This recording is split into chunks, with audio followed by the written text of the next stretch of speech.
काड्या पेटी कुठे गेली? आता तरी वातावरण शांत दिसतंय. काही सांगता येत नाही. वादळापूर्वीची शांतता असेल ही. शुभ शुभ बोल ना मामा. नाही ते काय, त्या सत्यनारायणाकडून तुझ्यासाठी थोडीशी बुद्धी मागून घे. आपण सगळे सत्यनारायणाला नमस्कार करूया आणि सांगूया या दोघांमधलं भांडण मिटू दे आणि तापलेलं वातावरण निवळू दे.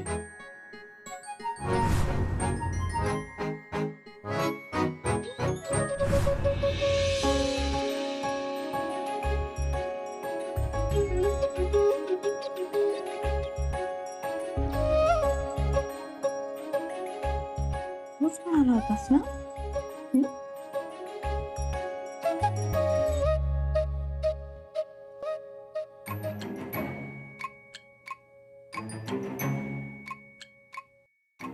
आता काय एकमेकाच्या मांडीवरती बसणार आहात?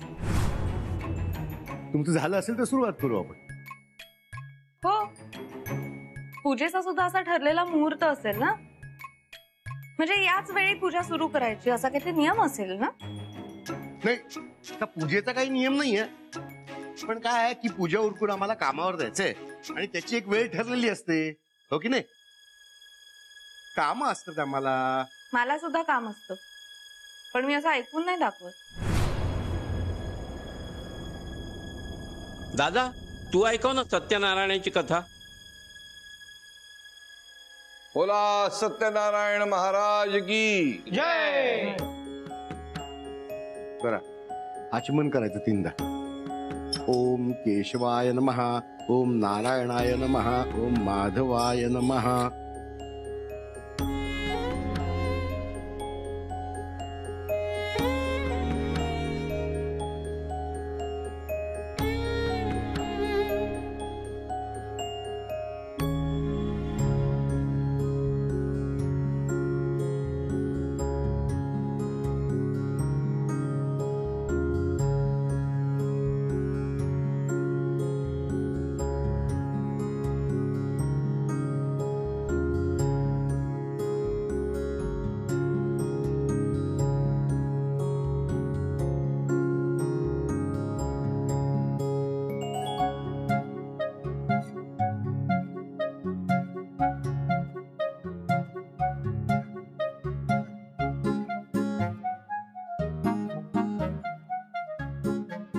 अशा रीतीने सत्यनारायणाची पूजा संपन्न झालेली आहे. सुनबाई, ते शेवंतीचं फूल दे जरा.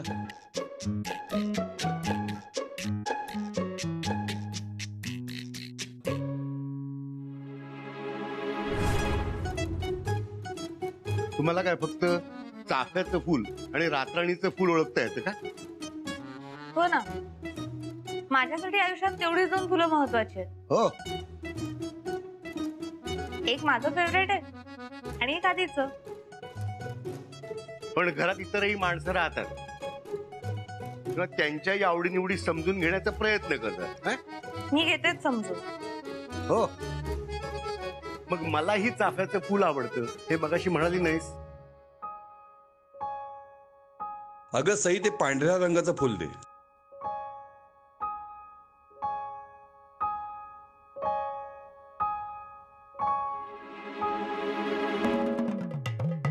डाव्या हाताने नाही, उजव्या हाताने दे.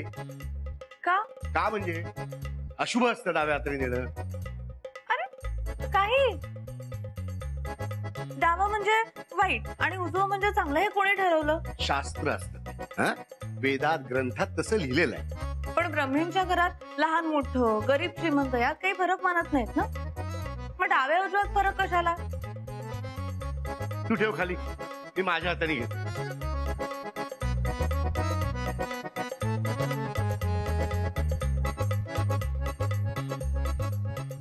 ते उगाळलेलं चंदन घे जरा. चंदनाची पेस्ट ना? 1 मिनिट कर.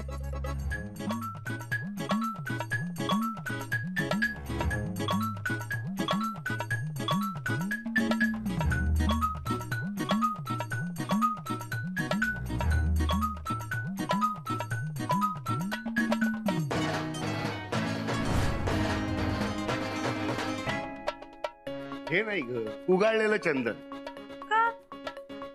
चंदन पावडर मध्ये पाणी टाकलं काय किंवा चंदन उगाळून घेतलं काय सेम मत. अजिबात नाही. चंदनाच्या झिजून सुगंध देण्याला महत्व आहे. त्यातून आपण असं शिकायचं असतं, आपण त्याग करून दुसऱ्याला आनंद देण्यात खरं सुख असतं.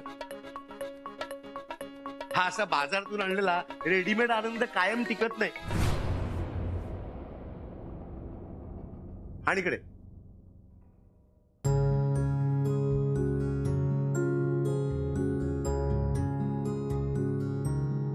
सगळ्यांनी हात जोडून सत्यनारायणाची प्रार्थना करा.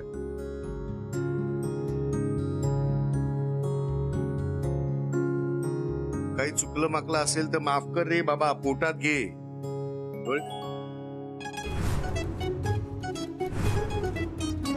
डोळे मिटायला सांगितलेत. मला देवाकडे बघत प्रार्थना करायची.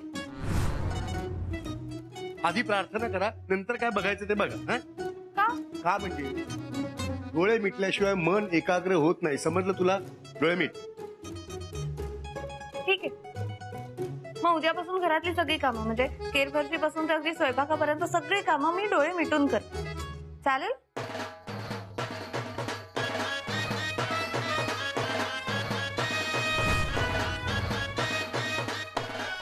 साधू वाण्याची बोट बुडली तशी ब्रह्म्यांच्या घरची बोट पण बुडणार बहुतेक. बुडणार नाही, पेटणार. बघ ना, आपण करायला गेलो एक आणि होतंय काय भलतं.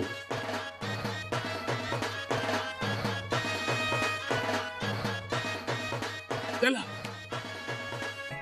आता मला सत्यनारायणाचा प्रसाद आहे जो शिरा तो खायला द्या. पप्पा थांबा, आधी नैवेद्य तरी दाखवू दे.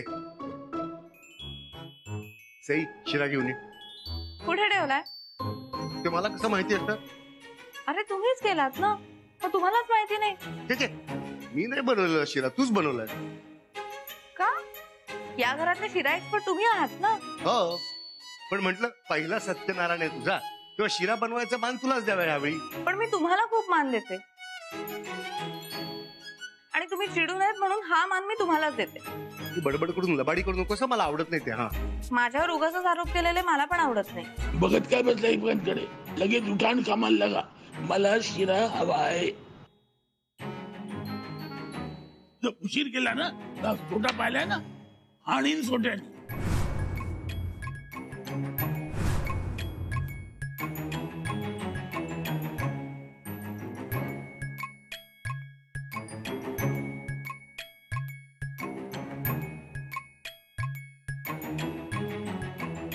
बोला सोटाधारी आप्पा महाराज की जय. तू बस तिकडे, मी बनव. नाही, मी बनवेन. तू बनवलायस कधी आयुष्यात शिरा? नाही, पण मी इंटरनेटवर रेसिपी पाहून बनवेन. बघणार कधी, बनवणार कधी, वेळ लागेल खूप. पटापट होईल. प्रसादाचा शिरा पटापट नाही बनत. पण आपण उशीर झालेला चालणार नाहीये. आपणच मी बघून घेईन, त्यांना वेळ काळाचं काही नसतं एवढं. मग तुम्हीच सांग काय करायचं. नको नको, मी काही बोललो सांगितलं की मिरच्या झुमतात ना सगळ्यांना. ठीक आहे, मग मी सांगते, तुम्ही बसा शांतपणे, मी करते. नाही, मला शांतपणे बसलं जमणार नाही. मलाही जमणार नाही.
प्रसादाचा शिरा आहे अशी आधीच चव घ्यायची नसते. पण मग कळणार कसं हा शिरा कसा झालाय ते? हा शिरा आणि हा शिरा वेगळा दिसतोय काहीतरी. काहीतरी कमी आहे पण काय ते समजत नाही.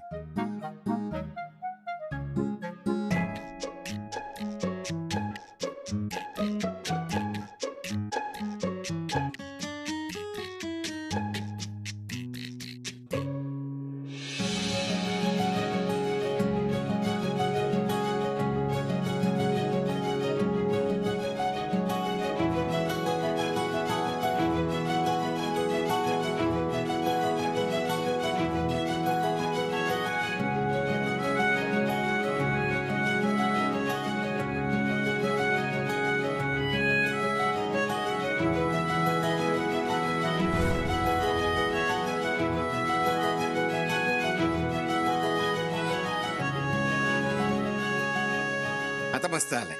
वा, हॅट्स ऑफ टू यू दादा मामा. तुम्ही ते केळं ऍड केलं ना शिऱ्यामध्ये, त्याच्यामुळे एकदम ऑसम झालाय तो. नाही केळ्यानं नाही, तुझ्या त्या केशरामुळे झालं हे सगळं. नाही पण केळ्यामुळे चव आली असणार आहे ना त्याला छान. नाही पण केशराशिवाय गंध नाही आणि रंगही नाही ना. नाही पण माझ्यासाठी तुम्ही जिंकला. ते माझ्यासाठी तू जिंकलीस.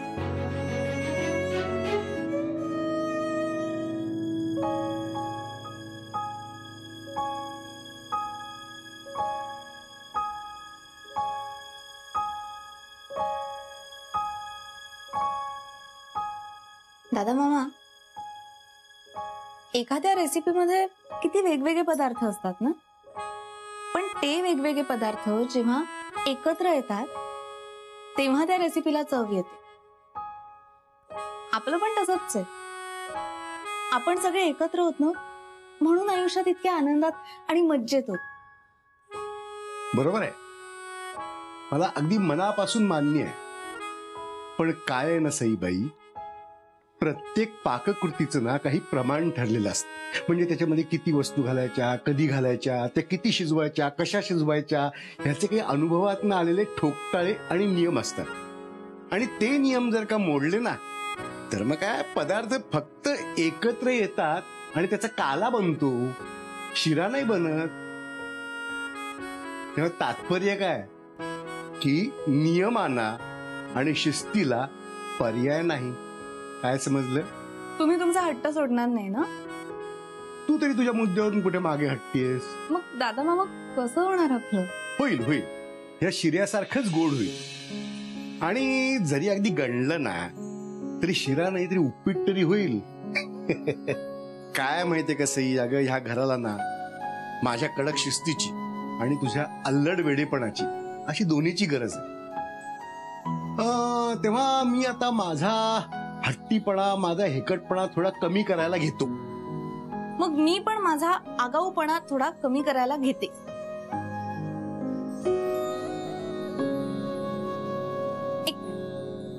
असं करा.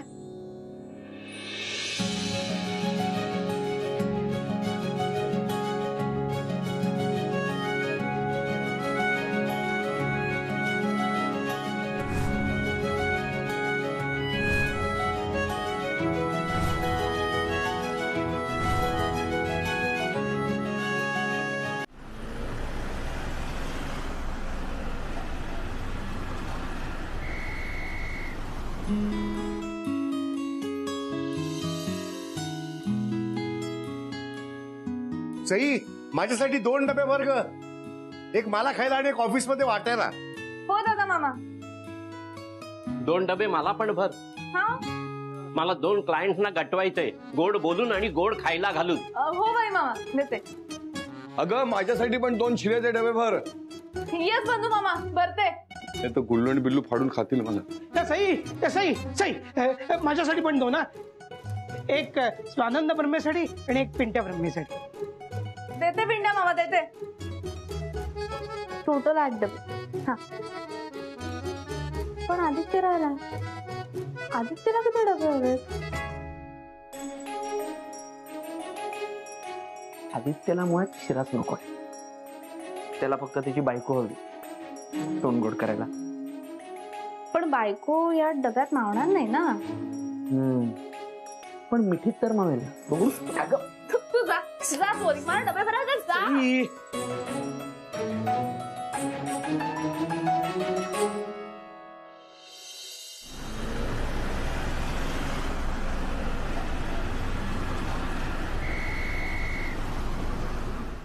दादा बाजूला रे. अरे आज 2 क्लायंटना गटवलं ना की महिन्याचे 12,000 येतील बघ. मी जर का आता वेळेवर गेलो नाही तर मला महिन्याचा पगार मिळणार नाही. हो बाजूला. अरे तुला कोणी नोकरीवरून काढून टाकणार नाहीये रे. पण तू गेला नसतं का मार्केट कोसळेल का लगेच. पाय वाढलो. हॅलो. हॅलो, काळजी करू नका, मी येतोय. आज केसचा निकाल लागणार आहे. Hello hello hello. ओ जी, निकाल तो लग गया आपके पुत्र का. हर सब्जेक्ट में डूबते बचा है. इसीलिए ना स्कूल में हमें बुलाया है पेरेंट्स टीचर मीटिंग के लिए. और आप अभी भी घर पे हो. उशीर होत असेल तर तू जा ना. हाँ जी, हर बार मैं अकेली चली जाऊँ. क्यों? बिल्लू आपका पुत्र नहीं है? अब तो बिल्लू के साथ साथ उसके टीचर भी सवाल करने लगे कि कहाँ है बिल्लू के पापा, कहाँ है. बिल्लू के पापा यहाँ है. ओ जी, आप यहाँ नहीं वहाँ हो. और जल्दी से वहाँ से यहाँ आ जाओ, वरना मैं यहाँ से वहाँ आ जाऊंगी. हाँ. ए बाई, तू नको येऊ, मी येतो शाळेत. शाळेत शाळेत नाही, कोर्टात चाललोय मी. नाही तुम्ही उगाच शब्द फिरवू नका. तुम्ही शाळेत म्हणालात आता. अगं शाळेत म्हणजे काय माहितीये का, माणूस आहे ना, माणूस हा आयुष्यभर शिकत असतो. आता शाळा कॉलेज संपलं तरी तो शिकतच असतो. आता मी कसं कोर्टात गेल्यानंतर नवीन नवीन गोष्टी शिकतो ना. म्हणजे कोर्ट माझ्यासाठी शाळा आहे, म्हणून मी कोर्टाला शाळा म्हटलं. आता माझी जास्त शाळा घेऊ नको. माझा उशीर झाला ना तो बिल्लू नापास होईल, बंधू नापास होईल. डबा. बंधू म्हणतोय ते बरोबर आहे बरं का. माणूस आयुष्यभर शिकत असतो. जसं तू शिकतेस आदर्श गृहिणी होणं. भांडकुदळ आहेस, आगाऊ आहेस, हट्टी पण आहेस थोडीशी माझ्यासारखी, पण गुणाची आहेस. हळूहळू इथली माणसं, इथलं घर सांभाळणं जमतंय तुला थोडं थोडं. मग अगं पूर्ण जमाला तुला आम्हा ब्रह्म्यांचा पूर्ण अभ्यास करायला हवा. अरे हो, अभ्यासावरून आठवलं, तुझ्या शिक्षणाचं काय ग, पूर्ण झालं का ते? अरेंज मॅरेज असतं तर विचारायला वेळ मिळाला असता, पण तो मिळाला नाही ना. हो बरोबर. हो ना. काय मग आत्ता विचारतोय ना, काय झालं शिक्षणाचं? मी ते MBA. हो का? अरे वा. अर्धवट सोडलंय. हो. अगं मग पूर्ण कधी करणार? फक्त घर सांभाळण्यात धन्यता मानू नकोस, कळलं का? काळ बदललाय. अहो दादा मामा. आदित्य, हे आदित्य. नाही नको. हा दादा मामा. त्याच्यामध्ये 2 डबे आहेत ना शिऱ्याचे? हो. बर. काय रे? अरे बायकोला काय घरकोंबडी करून ठेवणार आहेस का तू? म्हणजे अरे हिच्या शिक्षणाचं काय? हिचं MBA कधी पूर्ण करणार तू? दादा मामा रे, मीही तिला तेच सांगत असतो आणि ते बातताही नाही म्हणते. नाही कसं ते क्लास वगैरे काय ते ताबडतोब आजच्या सुरू करा आणि ती सगळी पुस्तकं वह्या तिला ताबडतोब आणून दे.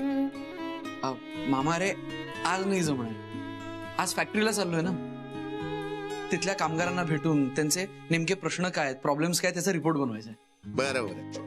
अरे मग हिला पण बरोबर येऊन द्या की, तेवढीच ट्रिप होईल आणि आपली फॅक्टरी बघता येईल तिला.